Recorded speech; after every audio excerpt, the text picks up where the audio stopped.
Olá, bem-vindo ao canal do Senhor Araguá. Estamos aqui na Escola 29 de Julho.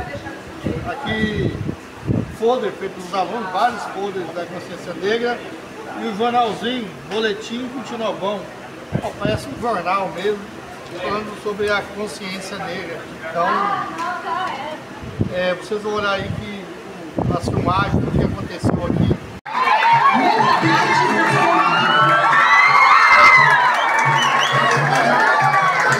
Seu sonho é educação física, campanha de educação física.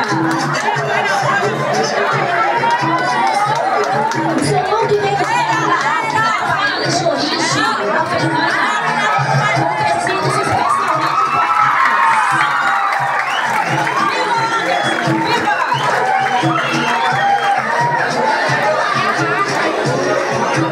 bora lá!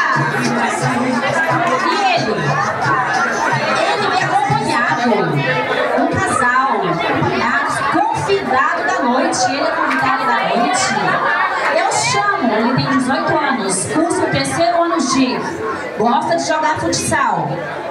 A vida dele é seguir no futebol, o sonho dele é ser jogador. E ela, linda, maravilhosa, 14 aninhos, primeiro B. O seu hobby é beach tênis. Ela pretende fazer uma faculdade, só não sabe o que ainda. Venha cá os dois, Gustavo e Melida.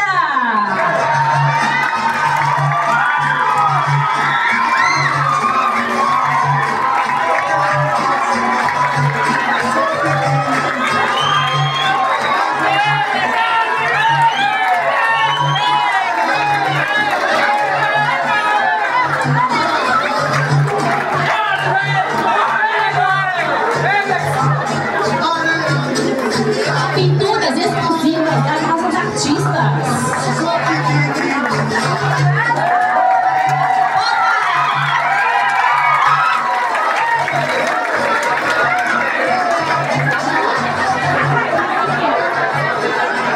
Agora ela, apenas com 12 aninhos.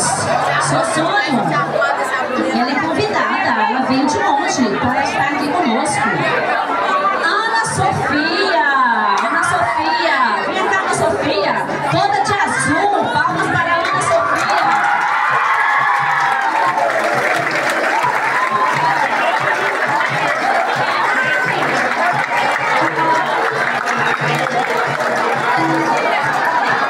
Mostrando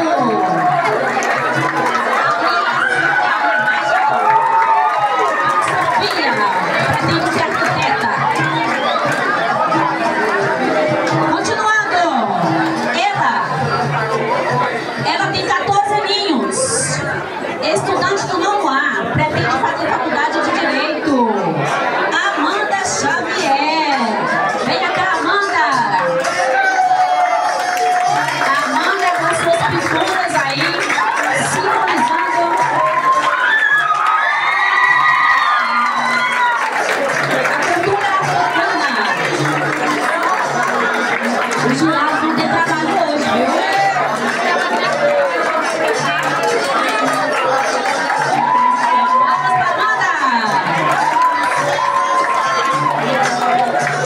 Agora, ela, com 16 aninhos, estudante no primeiro ano A, principal hobby é ouvir música. Pretende ainda viajar pelo mundo. Jennifer Tawane Moura de Jesus.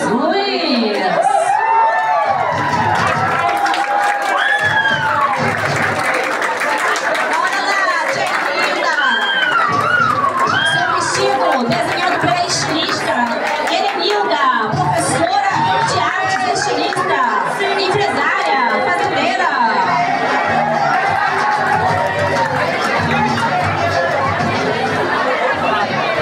Bora lá, e a festa continua. Tem muita menina bonita, muito menino bonito. Ela, 15 aninhos, fez agora, estudante do nono ano lá. Seu hobby é cantar, ela é cantora. Ela pretende se formar. Davi, a morena loira.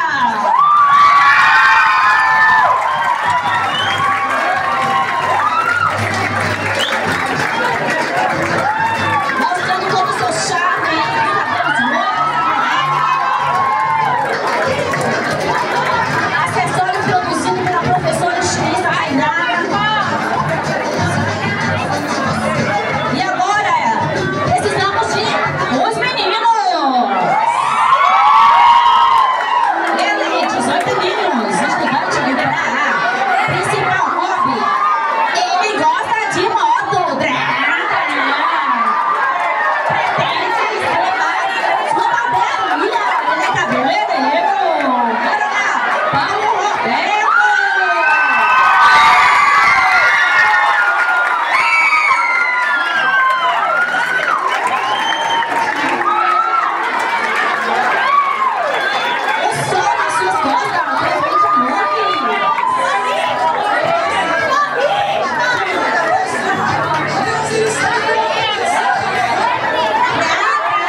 Concertubante direto das Arábias. Palma pra Joelma. Agora ela, as amigas inseparáveis do primeiro F. O seu hobby é caminhar e caminhar. Uma quer ser psicóloga e a outra quer ser médica. Danila e Gabriela. Vem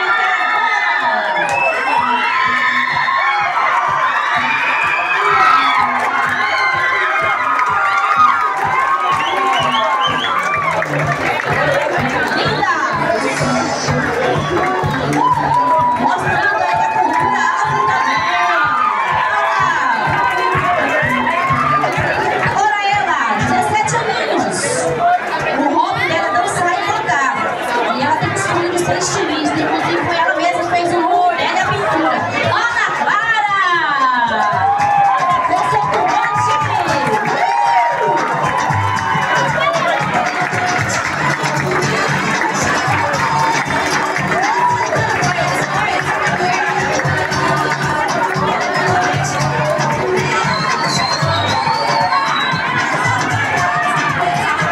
Agora ele, para fechar aqui a parte do desfile, vou chamar ele do primeiro A. O hobby dele também é jogar bola. E ele quer ser agrônomo. Lídio, cadê você, Lídio Marco?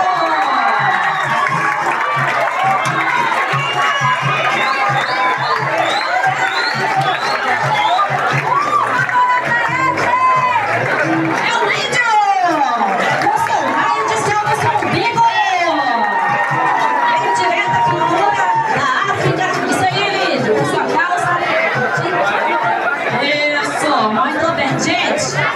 Agora, para fechar, convido todos os modelos para estarem na passarela para mostrar o seu look e mostrar o momento importante aqui para fechar nosso dia. Palmas para ele!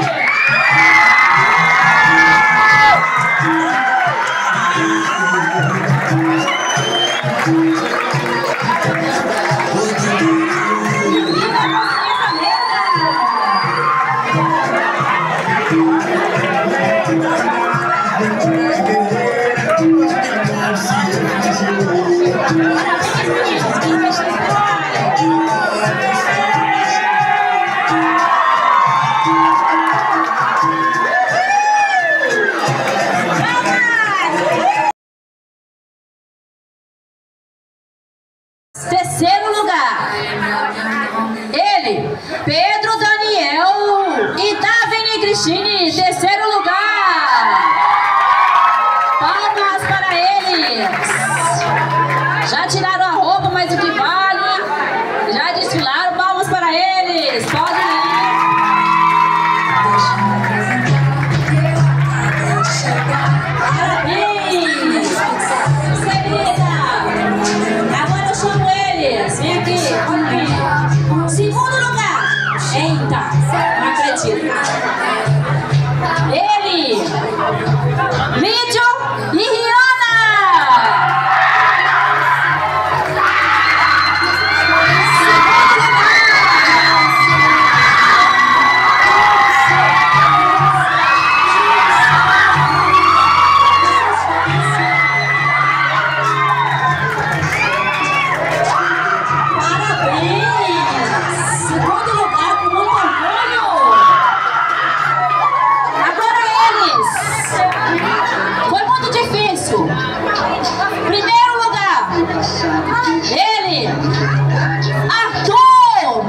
Pessoal, bom dia.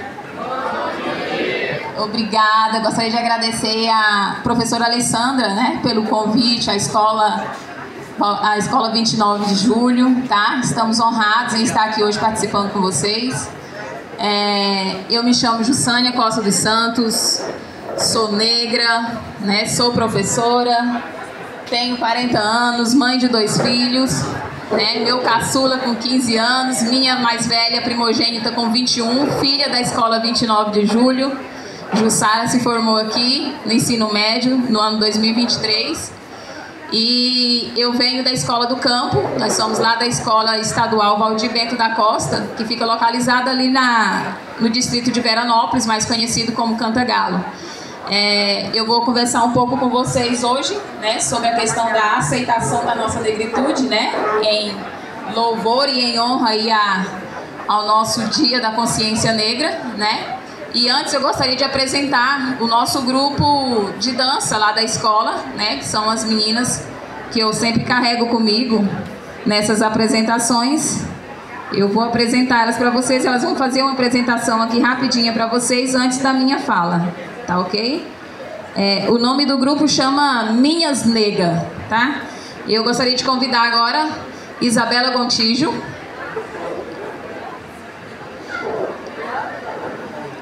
Gostaria de uma salva de palmas para a minha primeira negra. Essa é a nossa Bela. A aluna Dádila, mais uma aluna integrante do meu grupo Minha Negra. Na seguida, a aluna Tayla.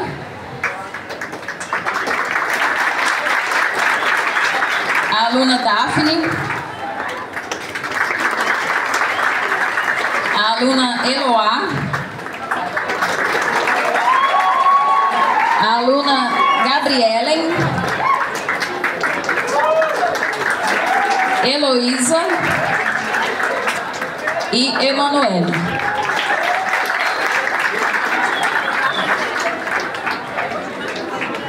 Esse é o nosso grupo, tá? E aqui a gente tem, né, uma das questões que eu acho muito interessante, que eu gosto.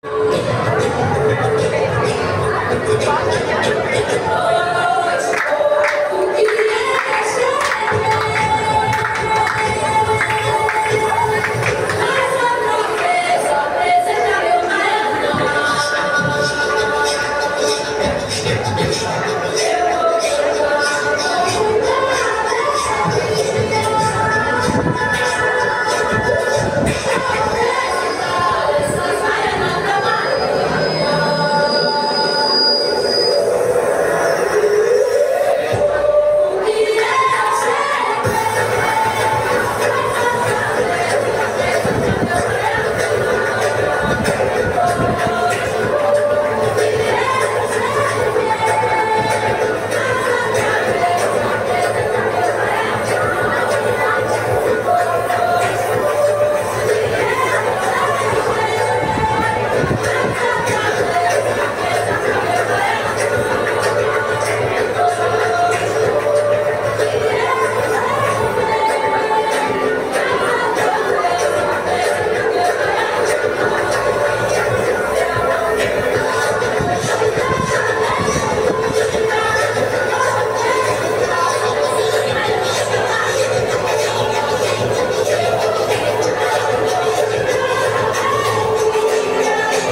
Seara, na beira do Araguaia, porém sou filha de uma mãe paraense e um pai baiano, né? Meu pai é da Bahia.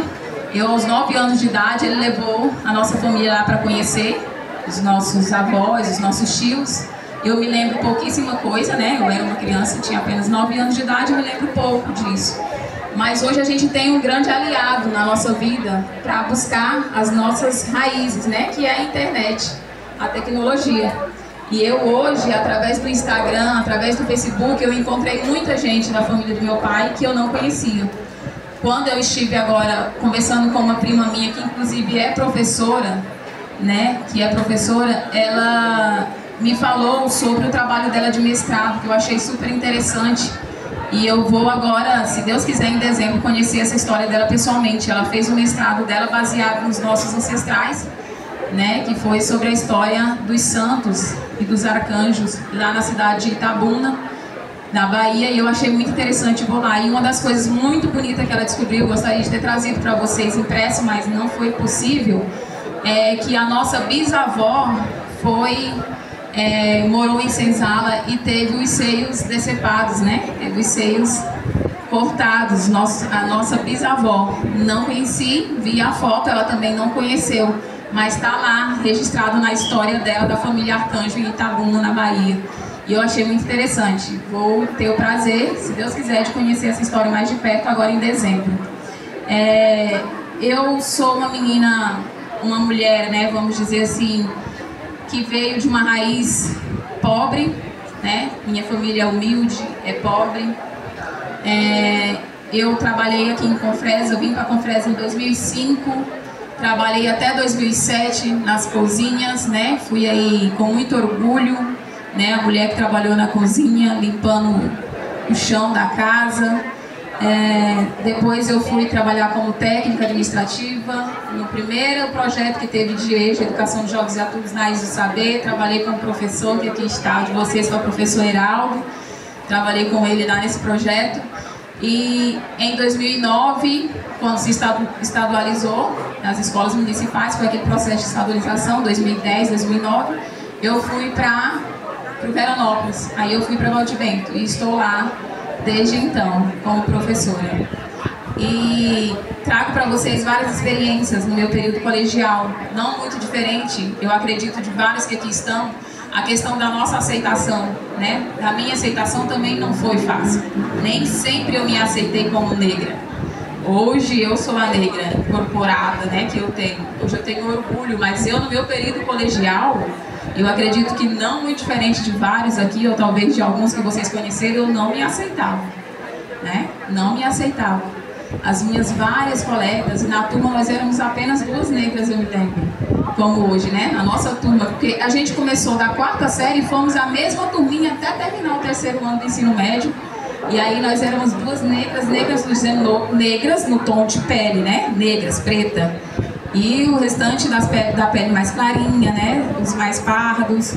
E aí a gente tinha aquela dificuldade de aceitação, acho que talvez justamente por isso. Mas eu carrego comigo uma bagagem de uma professora que no primeiro ano do ensino médio, nunca vou me esquecer disso, primeiro ano do ensino médio, ela mudou a minha concepção.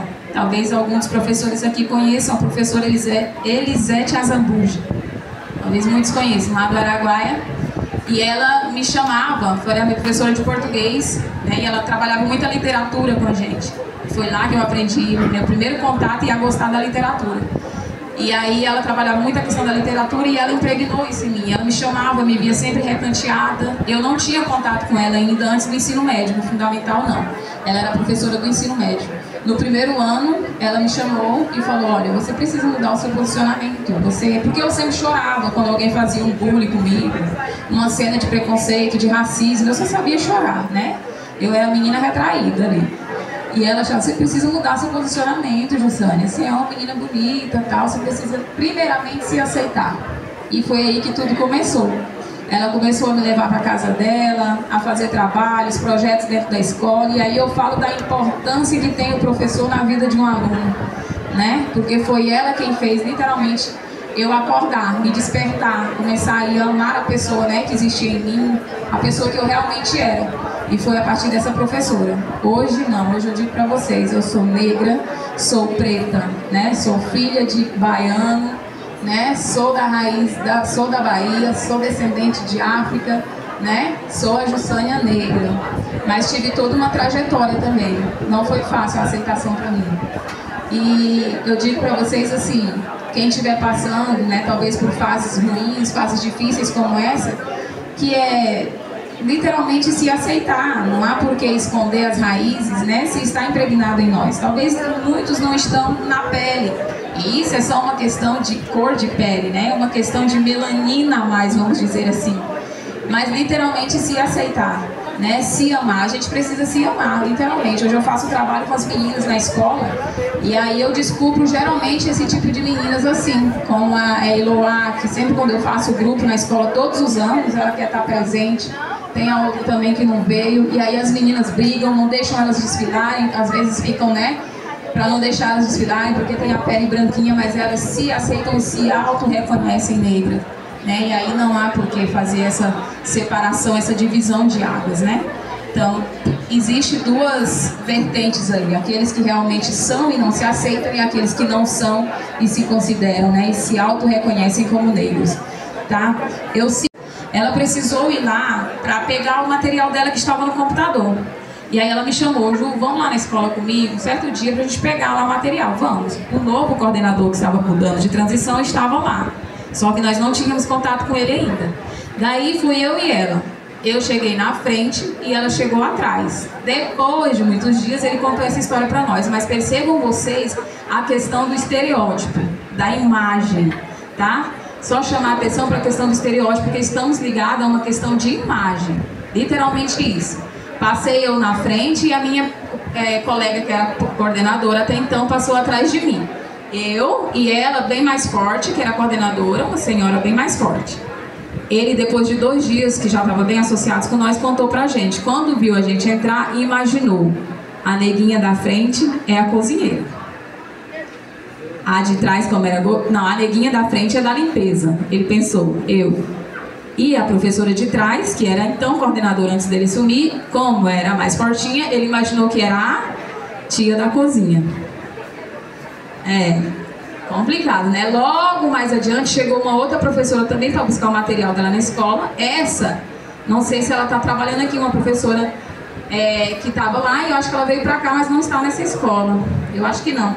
Mas ela é baixinha, mas ela sempre gostou de andar no salto, muito bem vestidinha. Ele imaginou, essa era a coordenadora, né? Então assim, tudo, nós éramos 2 professoras e uma coordenadora. Ele dizia, imaginou, né? Como é a pretinha, a moreninha, e ele não teve mesmo vergonha de falar, né? Ele imaginou, essa deve ser a da limpeza. E a outra, como era mais fortinha, ele imaginou, é a tia da cozinha. E a professora que estava mais bem vestida até então atrás, ele imaginou que era a coordenadora. E nós éramos apenas 3 professores, né? Mas em vários momentos eu tive isso. Uma vez, depois de vários anos, imaginem vocês também, depois de vários anos já trabalhando ali no Veranópolis, um dia eu passei por uma senhora, eu passava por ela todos os dias na casa dela. Ela sempre sentada ali na porta, sempre observando as coisas. Esse dia eu passei por ela e por uma aventura ela me perguntou, você é aluna? Estuda que série? E eu disse para ela, não, eu sou a professora. Ela falou, ah tá, nunca tinha visto aqui no Veranópolis, né, professora assim, né? Não sei o que ela quis dizer, mas ela disse, nunca tinha visto professora assim. Mas assim, a questão do estereótipo, da imagem que eu trago para vocês, outro exemplo clássico que eu gosto muito de usar, porque eu vi acontecer, aconteceu comigo, né? Foi que a gente tinha um grupo de teatro em Luciara, isso no meu colegial, no período do ensino médio. A gente tinha um grupo de teatro lá em Luciara e quem coordenava a gente era nada menos e nada mais do que Dom Pedro Casaldáliga, né? Que Deus o tenha, né? Agora falecido. Ele era o coordenador do nosso grupo teatral, lá na Igreja Católica, da Prelazia. E todas as vezes a gente fazia aquela encenação, né? Das 12 estações, né? De carregar a cruz e tal. E aí aquele dia a gente ia apresentar na praça da escola, lá da cidade. Imagina aquela multidão toda. Luciara era uma coisa... Quando falava que ia ter um teatro, uma apresentação, era algo, né? Ó, vamos todo mundo assistir. Lá estava a praça cheia, a praça municipal estava cheia de gente para assistir esse teatro. O meu irmão, ele tem 2,2 metros, né? Alto, enorme, 2 metros. E o padre, o Pedro, convidou justamente ele para ser o Cristo. Eu sou morena, eu sou negra. Meu irmão é preto, meu irmão é azul, bem mais provido de cor que eu, vamos dizer assim, né? Ele é preto. E o padre, o Dom Pedro, chama logo ele para ser Jesus Cristo. Tá, nós ensaiamos, ninguém podia falar nada, quisemos revidar, mas quando Pedro falava, podia bater o martelo, né? Ninguém questionava. Tudo correu muito bem, a encenação, todo o teatro correu muito bem, até o momento em que Pedro chama Jesus Cristo para entrar carregando a cruz. Aí imaginem vocês, né, entrar aquele negão alto, né, carregando aquela cruz. Foi um momento de gargalhadas, todo mundo riu. Por que será? Qual foi o motivo da piada? Qual foi a piada, eu me pergunto. Ai, meu irmão quis voltar para trás na hora. Nós tínhamos, né, 14, 15, eu tinha 14, ele 15 anos. Meu irmão quis voltar para... Foi constrangedor no momento da entrada dele. Nós todos ali sentados, o pessoal da encenação, ele entra carregando a cruz. E aí foi aquele motivo de piada, alvoroço, risadinha. Até que, sabe aquele momento de silêncio que Pedro toma a atitude, vai para frente. Aí todo o público se silencia e apenas escuta uma voz do engraçadinho então falando. Nunca vi Jesus preto. Aí Pedro tomou a voz. Bravo igual ele, nunca tinha visto, né? E muito persuasivo naquele que falava, né? E Pedro tomou a voz e disse, vem cá, você, quem falou? Todo mundo apontou, foi fulano, fulano. Vem cá você, vem aqui, vem aqui. E ele não quis ir, o povo empurrando, empurrando, que já sabia que vinha bronca, né? Mas Pedro foi taxativo. Você foi no céu? Você já esteve no céu? Você conheceu Jesus Cristo? E quem te disse que ele não é negro? Quem falou para você que Jesus Cristo é branco? Mas da onde nós tiramos isso? Imaginem vocês, né? Da onde tirou? A questão do estereótipo. Estamos, né, acostumados a essa imagem nos filmes, nos cartazes, nas revistas, em todos os lugares. Quem já viu Jesus Cristo negro em algum lugar? Se a gente não tem aquele Jesus de pele clarinha, do cabelo cacheadinho, não é isso que estamos acostumados? E aí foi o motivo da piada. Mas ele fez o homem chorar. Tudo bem que ele estava embriagado, mas ele fez ele chorar, porque ele meteu-lhe uma bronca, né? Meu irmão já chorando também, foi aquele motivo de comoção para todo mundo, porque daí já estávamos à flor da pele, que era, né, toda uma encenação, e aí meu irmão já não queria mais apresentar, e ele mandou ir à frente. A gente foi até o final da cidade, ele carregando aquela cruz, como dizer, literalmente uma cruz. Ele não gosta. Eu disse para a Alessandra, eu uso esse exemplo em todos os lugares. E se ele souber que eu contei isso aqui na cidade, eu contei lá na outra escola, e eu falei para ele antes de vir para cá, vou levar teu exemplo de novo lá. Ele falou assim, tu não me esquece não. Eu falei, impossível, tem que lembrar todo ano, essa época eu tenho que lembrar dessa história. Então assim, a questão da imagem, só dizer para vocês, né? É só uma questão de pele. Eu fiz outro exemplo, um dia lá na escola, eu pintei uma bonequinha, peguei 2 bonecas, imagine vocês, 2 bonecas, e pintei uma com tinta preta. Coloquei as 2 lá, coloquei um papel de cada lado e pedi para votarem em quem era a bonequinha mais bonita. Chamei o 6º e o 7º ano. Qual a bonequinha mais bonita? Eles são os 23 alunos. Imagine vocês que a bonequinha negrinha, pretinha, pintadinha, teve 4 votos. A outra ganhou, quase que por unanimidade, né? E aí eu peguei aquela bonequinha, como já tinha lá preparado um balde de água, mostrei pra eles, mergulhei ela na água, e quando eu lavei ela, tirei, ela estava da mesma cor da outra, né? Era só uma questão de cor, mas era a mesma boneca, e era só uma questão de cor, e eram as 2 muito bonitinhas. Mas imaginem vocês, né? Está impregnado em nós, e nós precisamos arrancar isso. É só uma questão de tom, de pele, é só uma questão de cor. acreditem vocês, mas somos o mesmo. Somos todos filhos de Deus, somos todos criados à imagem de Jesus, né? Somos todos irmãos, é só uma questão de pele. Então, assim, sempre que vocês pensarem, ouvirem algum colega discriminar alguém, diga, somos todos irmãos, né? Isso é só questão de pele. Imagina se fôssemos todos iguais, na mesma cor, não teria graça. Iríamos olhar um para o outro e ser todo mundo ao mesmo jeito, a mesma cor, a mesma cara. Não teria graça. É preciso existir as diferenças, tá? E essa diferença quem criou não fomos nós, tá? E aí eu concluo para vocês dizendo uma frase que eu acho maravilhosa, que eu adoro, né? De Mandela. Enquanto a cor da pele for mais importante do que o brilho dos olhos, sempre haverá guerra. Obrigada. Bom dia, pessoal! Bom dia! Então, vamos começar o nosso evento. Hoje nós vamos ter uma manhã bem rica, né? Uma manhã rica de momentos culturais, de roda de conversa. Vocês sabem que amanhã nós teremos um feriado, né? Feriado nacional. Que feriado é esse? Alguém sabe me responder? Então, amanhã é um dia para ter manifestações, celebrações pelo Dia da Consciência Negra. Por que esse dia, né? A gente ouve muitas conversas por aí. Ah, se tem o Dia do Negro, tem que ter o Dia do Branco também, né? Tem que ter o Dia do Gaúcho, tem que ter o Dia do Nordestino, né? Muitas pessoas acham que não deveria ser necessário ter o Dia da Consciência Negra. Eu também, meu sonho é que esse dia pudesse até ser exterminado do nosso calendário, mas desde que o preconceito, o racismo e a discriminação também tenha sido exterminado, né, da nossa convivência, do nosso dia a dia. Então, ações como essa é o momento da gente refletir, debater e analisar, né? Como é que está sendo as nossas relações, né? Eu estou respeitando o meu colega, e quando eu falo de respeito, eu não estou falando de respeitar só o negro, não, né? Eu estou falando do respeito, respeitar todas as pessoas, todas as culturas, todas as raças. Então, hoje nós tivemos esse momento para isso, né? Para dialogar, para conversar.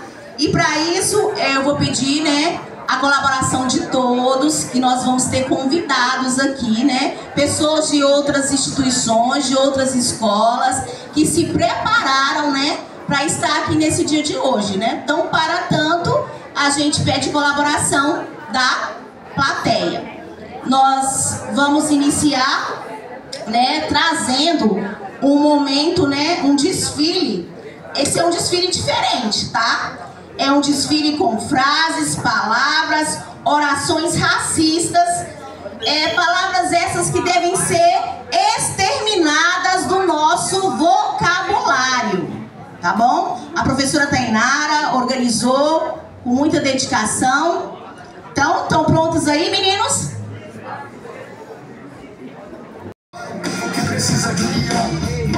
Então agora vai ser um desfile de palavras, orações e frases que deverão ser exterminadas do nosso vocabulário cotidiano. Porque se fosse inteligente, esse povo já teria agido de forma mais consciente, eliminando da mente todo preconceito e não agindo com a polícia instalada no peito. Uma elite que devia dar um bom exemplo, demonstrar esse tipo de sentimento. A coisa tá preta, serviço de feto, magia negra, humor negro, ovelha negra, cabelo de bombril, lápis cor de pele. Qual pele? Racismo é crime. Palmas pra galerinha aí que apresentou. Me colocaram nessa condição de palestrante hoje, o negócio não tá fácil, né? Falar com tanta gente desse aqui, né? Então, mas nós vamos ver o que sai. É um prazer estar aqui com vocês, né? Eu gostaria de fazer algumas perguntinhas rápidas para me entender com quem que eu estou falando. Vocês fizeram muitas provas recentemente, né? Duas delas tinham um questionário, não tinha? Nesse questionário tinha uma pergunta que dizia assim: como é que você se autodeclara? Preto, amarelo, branco ou indígena? Levanta a mão para mim. Todos aqueles que se declararam amarelo.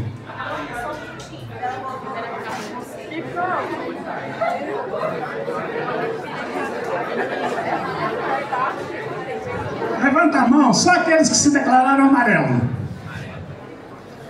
2, mais gente? Por acaso, essas pessoas que se declararam amarelo são japoneses, chineses ou coreanos? Se não for, não são amarelos. Outra coisa, quantos daqui, e aqui quem está na frente vendo, né, consegue ter uma ideia, quantos daqui se declararam pretos? Muito pouco. Muito pouco. Nós temos uma outra questão que eu gostaria de ver com vocês, que é, a gente falava negro, né? E agora a gente está falando preto, tanto que nos questionários que vocês responderam, estava lá preto e não negro. Por que será? Negro determina uma cor? Não. Nós temos preto, temos amarelo, temos branco, temos rosa, temos lilás, temos vermelho, temos verde, e por aí vai. Por isso, estamos tratando a nós como pretos. E é interessante que depois dessa cogitação de eu fazer uma palestra, primeiro no São Nascente, e agora a Alessandra acabou me trazendo para cá, e eu tinha também uma dúvida de responder, como é que eu auto me declarava? Preto ou pardo? Porque branco não sou, né? Branco era branco que não era. Preto ou pardo? Como eu tenho uma mistura de indígena, eu ficava na dúvida, então vou me declarar pardo. Fui discutir com o professor André. Ele me convidou, fui discutir com ele, apresentar a palestra para ele, para ver se ele enquadrava naquilo que ele tinha pensado. E ele disse para mim: rapaz, tu é preto. Na lata, assim, ó, na lata, ele disse: tu é preto. Por que o preto? Primeiro porque preto, ou negro, como você queira se autodeclarar, não está na cor da pele só.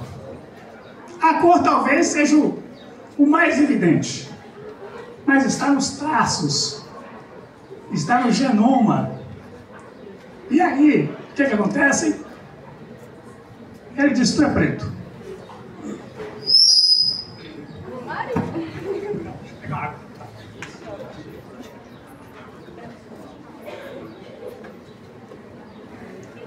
Quando ele disse isso, para mim foi tranquilo, exatamente porque me faltava o conceito, né? E esse conceito eu acho que precisa ser debatido dentro da escola. Porque quando menos de 10% desta plateia se declara preto, nós estamos com algum problema de conceito. Não vou perguntar branco porque vai dar mais de 90%. Eu já perguntei de amarelo e perguntei de preto, né? Então branco vai dar mais de 90%. No entanto, vamos buscar as raízes e veremos que nem todos aqueles que estão se declarando branco são de fato brancos. Tá? Outra coisa. Nós estamos no ano de 2025. Há 525 anos em que o Brasil foi dito descoberto. Quem já estava aqui? os indígenas.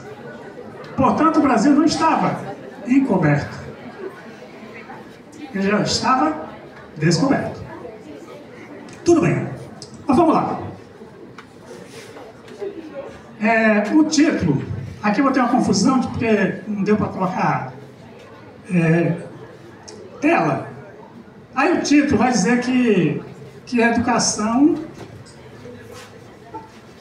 Misturei aqui, pô, só um minutinho.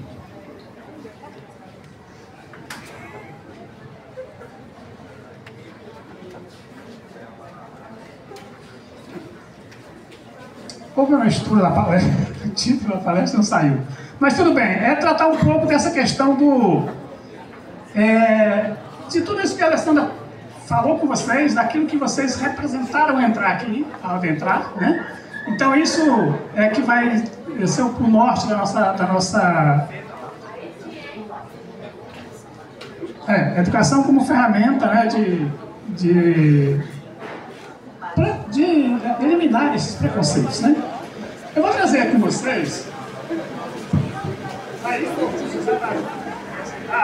os universitários, que são os professores de história. Então nós tivemos um período pré-colonial, vocês estudaram isso, né? Um período pré-colonial que foi antes de 1500. Depois nós tivemos um período colonial de 1500 a 1822. E nós tivemos o Império, né, o Imperial, 1822 a 1889. E de 89 até hoje, o período da República. Tá? Então esses são os períodos em que nós tivemos. Na sequência, eu queria ver com vocês, porque eu vou dar um enfoque mais da parte legal, né, da legislação, com relação ao preconceito. E aí eu vou trazer para vocês, claro que vocês já sabem, eu sei disso, que os professores de história, de filosofia, de sociologia, já tratou com vocês. Mas dizer para vocês que o Brasil já teve quantas constituições? Quantas?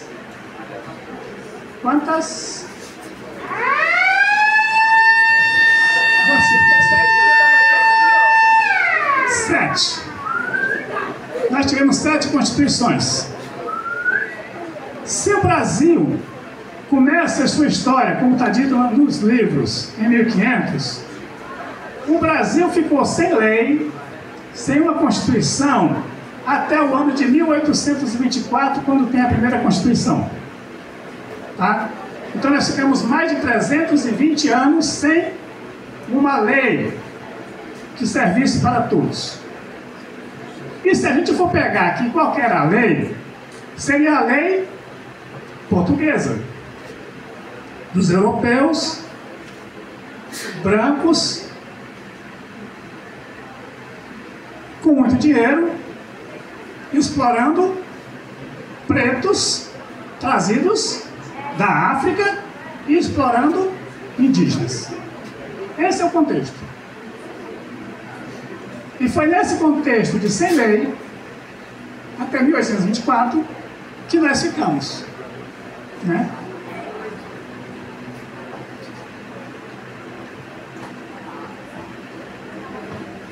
Bem, aí vem a próxima, né? Aí vem a Lei Áurea, né? A Lei Áurea, e nós começamos um período da República.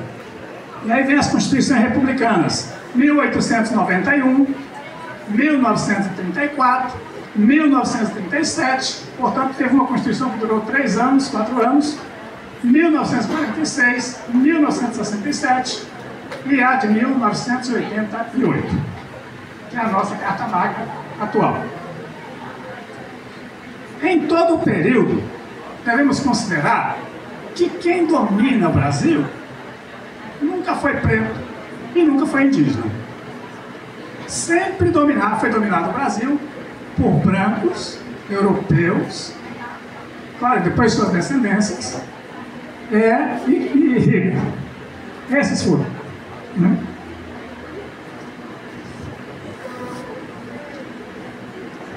Aí a Constituição é só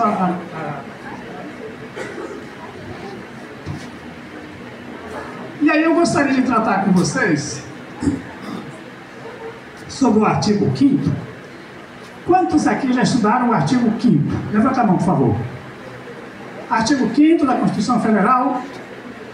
Professor de História já trabalhou com vocês, de Sociologia já trabalhou com vocês, de Filosofia pode trabalhar com vocês também. Quantos? Bem, vamos lá. O Brasil, ele divide em quantos poderes? Vamos lá. Para a gente começar a nossa conversa, precisamos entender isso. Quantos poderes constituídos tem no Brasil? Quais são eles?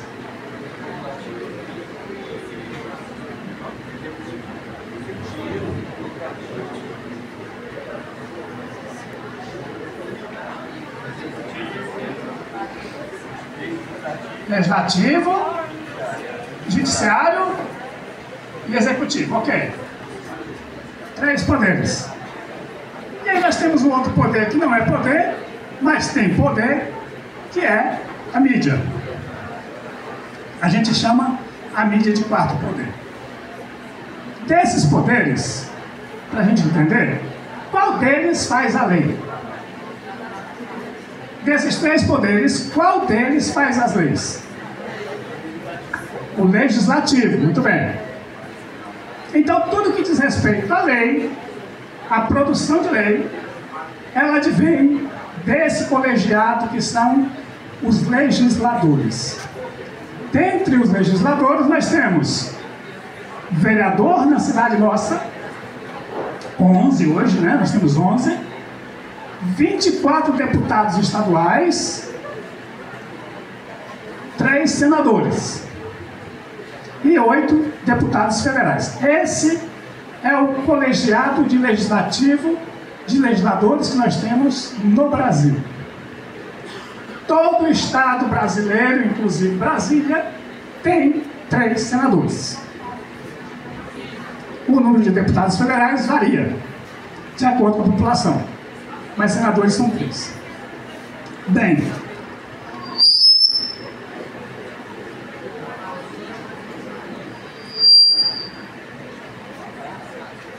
dito isto, em 1988, então começa a Assembleia Nacional Constituinte, que foi aquela em que foi conduzida por Ulisses Guimarães e onde eles fizeram a nova Carta Magna que nos rege até hoje. E lá vai dizer que todo, isso é o artigo 5º, hein? Pessoal, aliás, eu sugiro a vocês, baixe esse artigo da Constituição, professores de Geografia, de História, Sociologia, Filosofia, trabalha com eles, isso é importante. Ele é um pouco grande, um pouco extenso, tem mais de 70 incisos, mas isso é bom que vocês conheçam. Artigo 5º da Constituição Federal de 1988, diz assim, no seu preâmbulo: todos são iguais perante a lei, sem distinção de qualquer natureza. Nós estamos discutindo aqui a questão do preconceito quanto à raça, à cor. Garantindo-se aos brasileiros e aos estrangeiros residentes no país a inviolabilidade de direito à vida, à liberdade, à igualdade, à segurança, à propriedade nos termos seguintes. É isso que diz o artigo 5º, que vocês precisam tomar consciência. É conhecimento. Precisa ler. Feito isso, muitas perguntas poderão ser feitas a partir daqui, sem adentrar os incisos. Por exemplo, a lei de fato, ela é para todos? Sim ou não? A lei é para todos? Pessoal, a lei é para todos? Sim, a lei é para todos. Mas quem cumpre a lei trata o indivíduo da mesma forma? Todos são tratados da mesma forma perante a lei? Não. Não. Se a pessoa for preta, já será vista pela lei, não pela lei, mas a pessoa que está conduzindo a lei, já será tratado com diferença. Se ele for pobre, então, está lascado. Porque é pobre e preto. Aí, o cabra da lei já vai dar um grau a menos para ele. Enquanto que o artigo 5º diz que a lei é para todos. E como é para todos, todos têm que ser tratados da mesma forma. E aí a gente conhece por aí um ditado que diz assim, com relação à lei mesmo: para os meus amigos, a lei. O que é a lei? O que está prescrito aqui.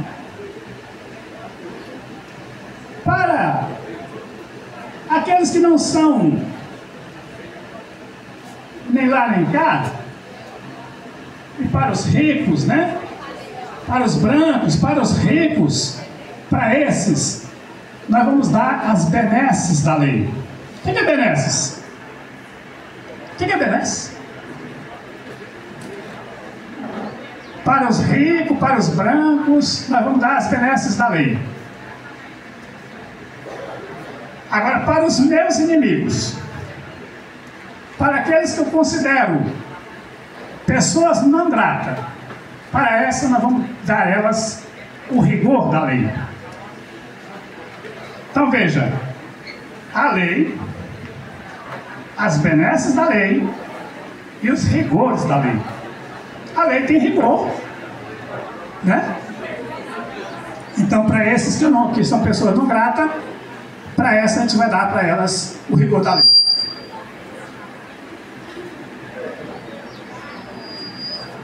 Aí gostaria de tratar com vocês de alguns incisos do artigo 5º, que agora eu preciso colocar o óculos.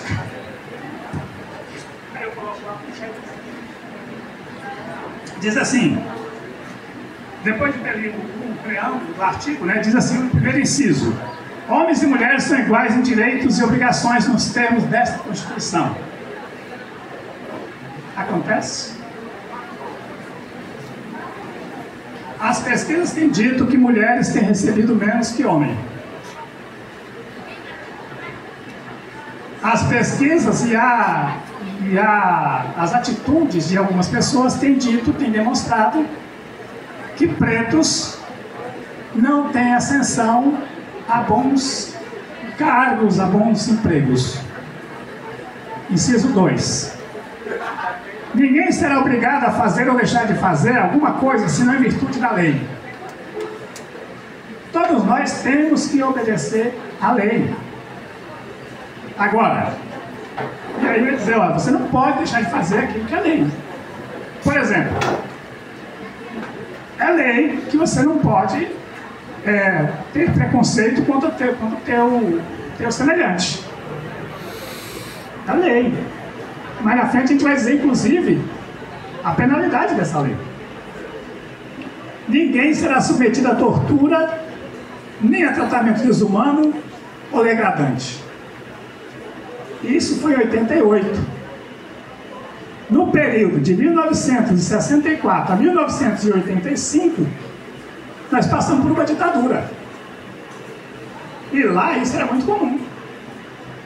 Tortura, morte, sumiço, né? Artigo, inciso 4. É livre a manifestação do pensamento, sendo vedado anonimato. Você pode dizer o que você quiser, claro, dentro da lei, mas, por favor, assine. Você não pode falar o que você bem entende e só jogar a palavra ao vento. Você precisa assinar, dizendo, foi eu que fiz. Porque aí a lei vai tratar com você. Se você faz besteira, faz um monte de acusações contra a pessoa, mas você não assina, como é que a gente vai saber que foi você? Você pode negar a todo momento. Não foi eu que fiz, não foi eu que disse. Não foi eu que fiz. Então, o inciso 4 da Constituição é livre a manifestação. Você pode manifestar, você pode falar, mas assina.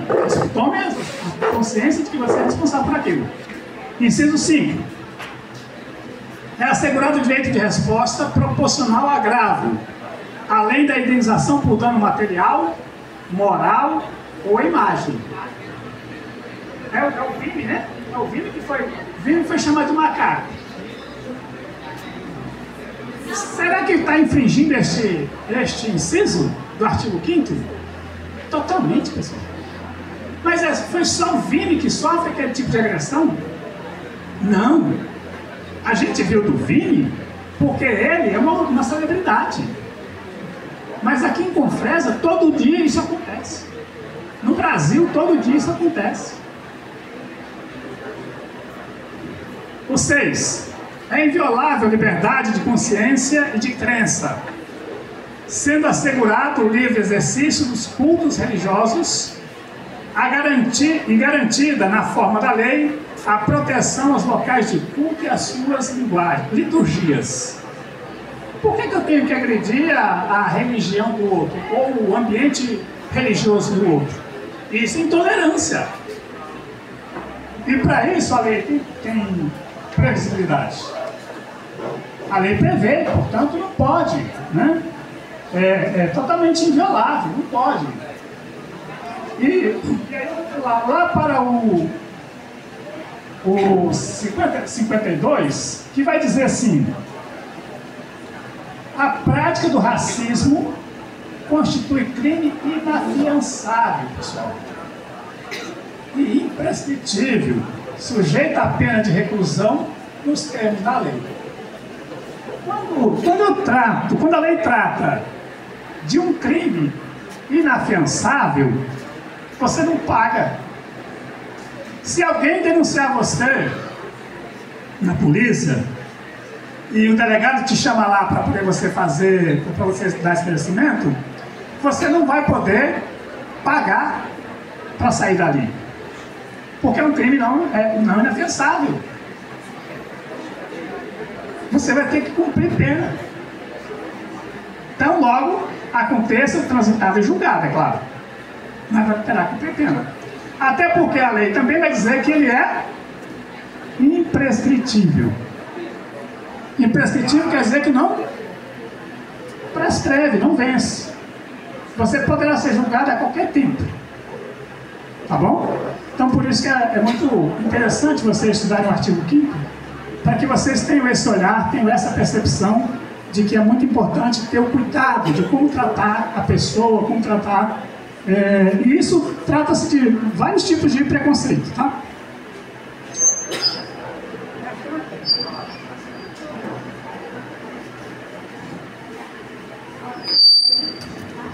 É tanto que se você, eventualmente, por algum distúrbio, vir a assassinar alguém, talvez esse crime tenha menos peso do que o que nós acabamos de ver.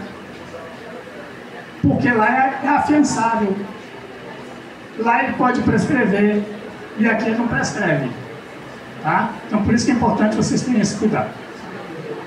E aí eu vou fazer algumas perguntas, até para a gente poder tentar refletir um pouco. Você que diz o tempo que eu tenho, porque senão 10 minutos. Diz que eu tenho 10 minutos. Então eu vou fazer as perguntas, não vou me adentrar ao debate, mas vou fazer as perguntas para que fique. Então, em cima, no slide que fiz, eu disse assim: se as leis estabelecem, por que contrariamos a lei? Tá dito que não pode, por que eu faço? Aí vem outras perguntas.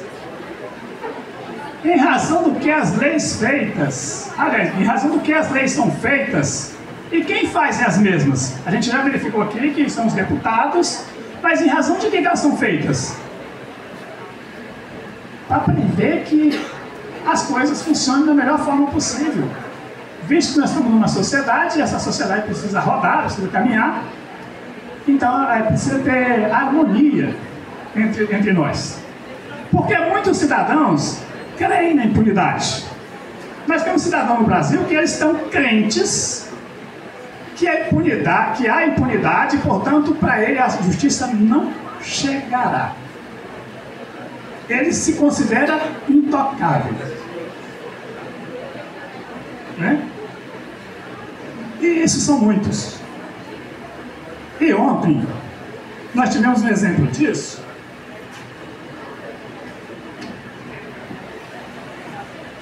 Vocês viram ontem no jornalismo, nos jornais, um banqueiro foi preso. Ó, um banqueiro ser preso no Brasil, o negócio está feio, hein? Porque gente rica e branca dificilmente são presas. E ontem foi. Nós estamos com uma PL para ser votada, e ontem à noite foi votada, onde os nossos legisladores estão tirando a força da PF, da Polícia Federal, de investigação. Olha só, por quê? Por que eles estão fazendo isso? Outra pergunta. Quem faz cumprir as leis? O legislativo faz a lei. Quem faz cumprir? O judiciário. O executivo cumpre também, tá? O judiciário faz cumprir a lei, tá bom? Qual o perfil do cidadão que confia na impunidade e de fato são agraciados pela lei? Ou pela pessoa que está conduzindo a lei? Qual o perfil? Já dissemos aqui. Branca, rica, né? Bem relacionada, por aí vai. No Brasil, todos recebem o mesmo tratamento pelas autoridades. Já dissemos isso, falando da questão da lei, da benesses da lei, do rigor da lei, né? Então, não é todo mundo que recebe. Eu vou pular aqui um pouco.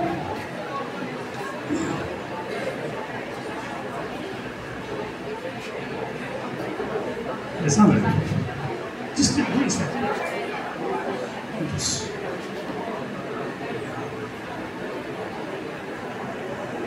Vocês, muito obrigado, Alessandra. A Escola 29 de Julho, um prazer, tá?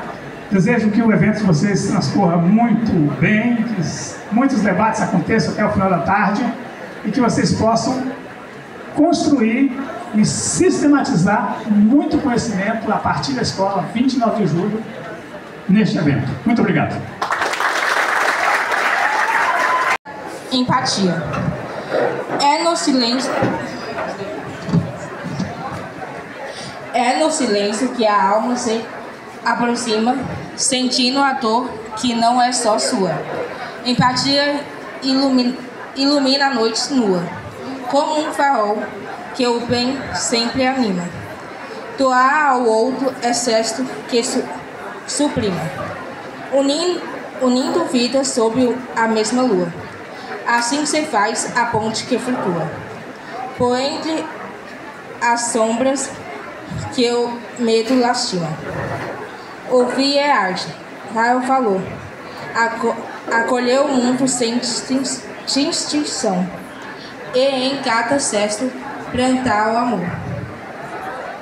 Que o amor sustenta o passo na ação. E torne eterno o laço retentor. Na empatia viva em cada coração.